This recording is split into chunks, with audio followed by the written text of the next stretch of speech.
Hello everyone, welcome to Unacademy. So इस video में हम एक काफ़ी इंपॉर्टेंट पॉइंट डिस्कस करने जा रहे हैं। जैसा कि आप थंबनेल में देख रहे होंगे, भूल कर भी ये मत भूल जाना। तो कौन सा ऐसा पॉइंट है जो हमें बिल्कुल भी नहीं भूलना है, जो जनरली बच्चे भूलते हैं, जनरली बच्चे करते हैं? कौन सा ऐसा पॉइंट है? काफ़ी इंपॉर्टेंट ये पॉइंट है, ध्यान से सुनिएगा इस पूरे वीडियो को।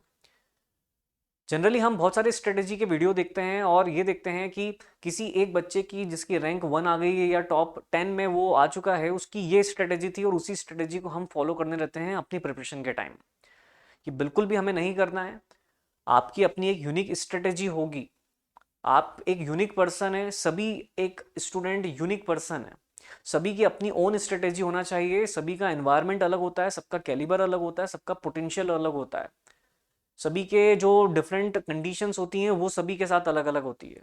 तो आप यदि ये सोच रहे हैं कि जो रैंक नंबर 1 की स्ट्रेटेजी थी उसी को हम फॉलो करते हुए अपनी रैंक 1 को लेकर के आ जाएंगे, तो ऐसा बिल्कुल भी नहीं है।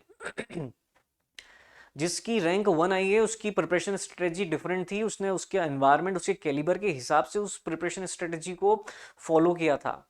अननेसेसरी बहुत सारे बच्चे क्या करते हैं, जैसे किसी फैकल्टी ने कोई स्ट्रेटेजी बताई आपको, तो उसी को फॉलो करने लग जाते हैं 100%। किसी फैकल्टी ने आपको बोला कि भाई आज डेली आपको 10 ऑब्जेक्टिव 20 ऑब्जेक्टिव क्वेश्चन तो लगाना ही है। अब बच्चा कैलिबर रखता है 50 ऑब्जेक्टिव क्वेश्चन का, बट फैकल्टी ने बोला 20 ऑब्जेक्टिव लगाना है, तो वो 20 तक ही रेस्ट्रिक्ट हो जाएगा।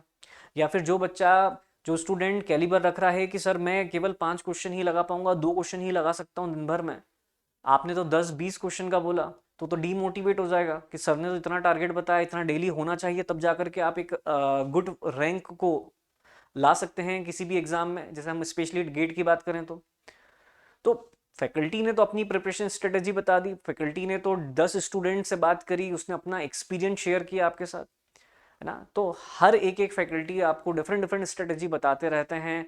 आपके जो फ्रेंड सर्कल है वहाँ से भी आपको बहुत सारी स्ट्रेटेजी मिलती है। कोई आपका फ्रेंड बोलता है यार रात में पढ़ना ज़्यादा इफेक्टिव होता है, कोई फ्रेंड बोलेगा कि भाई दिन में सुबह सुबह पढ़ना ज़्यादा इफेक्टिव रहता है, मैं तो अर्ली मॉर्निंग पढ़ता हूँ, मैं लेट नाइट तक पढ़ता हूँ।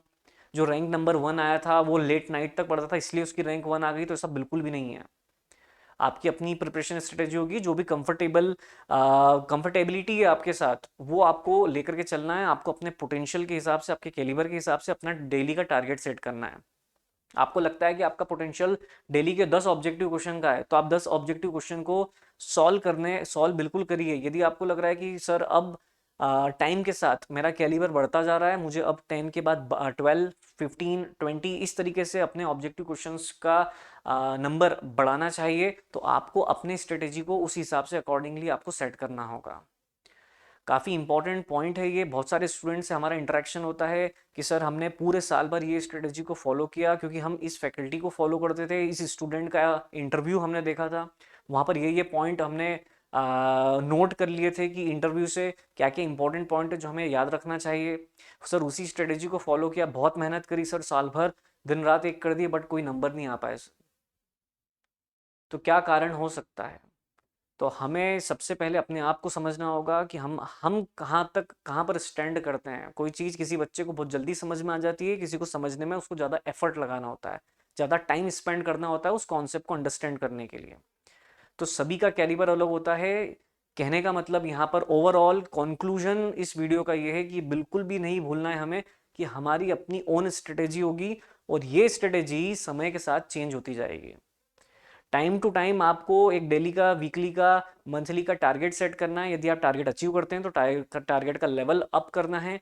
यदि अननेसेसरी आपने कोई एक बड़ा सा टारगेट सेट कर लिया और वो आप अचीव नहीं कर पा रहे हो, तो बिल्कुल भी डीमोटिवेट होने की जरूरत नहीं है। आपके रूटीन में आपको चेंज करना होगा, आपके टारगेट को थोड़ा सा नीचे लेकर के आइए।